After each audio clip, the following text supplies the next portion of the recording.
The impact of this summit here in the county as well, with climate change we know also expected to be on the agenda. Environmental campaigners have already this week taken part in a day of action to raise awareness of rising sea levels. Your politics reporter James Craig has been speaking to some of the campaigners. He took a trip out to the beach on Minehead.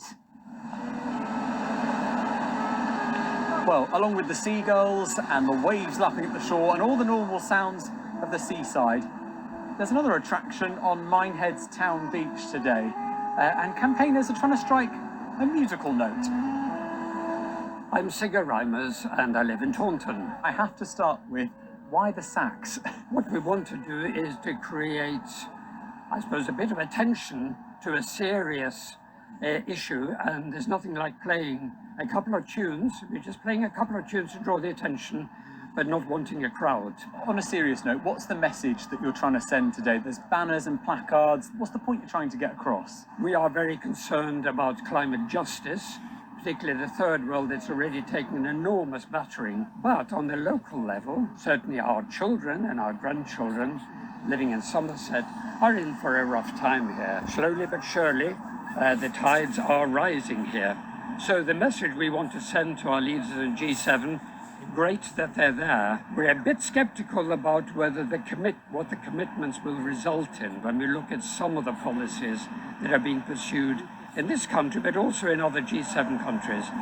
And it's a way of saying, here are some people who have confidence in you to make bold decisions. We're behind you. Up on Minehead's prom, we've currently got a small little stand here with arrows pointing in four directions. We've got Cornwall pointing towards the G7 summit. Hopefully I'm here with someone who can help explain all of this. My name is Linda Garcia, and I'm part of Extinction Rebellion group from Taunton. And so what we're saying, our central message to the leaders of the G7, most industrialised countries, some of the most industrialised countries in the world, is please get your act together. Now is the time to act. The UK government might say in response to that, well, they do have the ambitious targets and they are already taking the action that's starting to make a difference. What would you say to that? I would say that they do have targets, but targets aren't enough. We do need actual action. They have ambitious targets, but we've seen this over and over again, and they are starting to do things. That's true. There's investment in offshore wind, but at the same time, there are huge contradictions. Well, around a couple of dozen people have turned out today to try and get this message across, really, to the world leaders attending the G7 summit this week. But how has their display gone down with the slightly bemused people on Minehead Beach?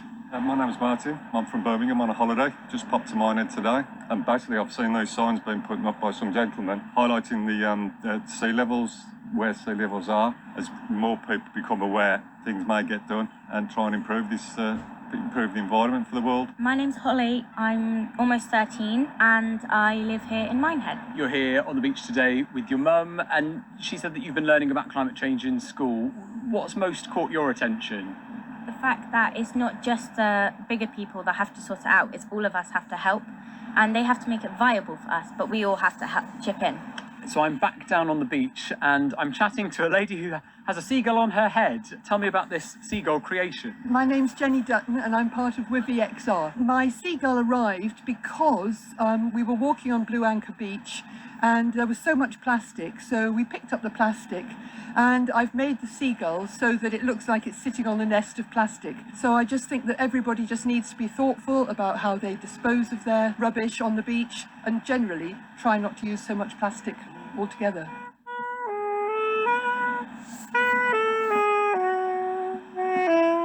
Jenny, you're telling people to go down to the water's edge. Why? Yes, well, because we've got the tea party set up there. The idea is that there's people having tea and then the waves come in and it sort of washes away their gentle, quiet tea party.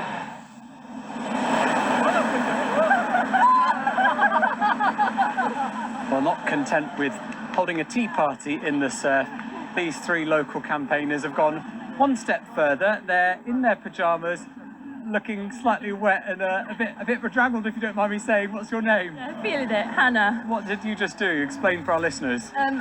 It's a little demonstration of waking up to climate change. So we were symbolising being asleep and then waking up with the cold shock of water, symbolic of the rising tides and our need to act before it's too late.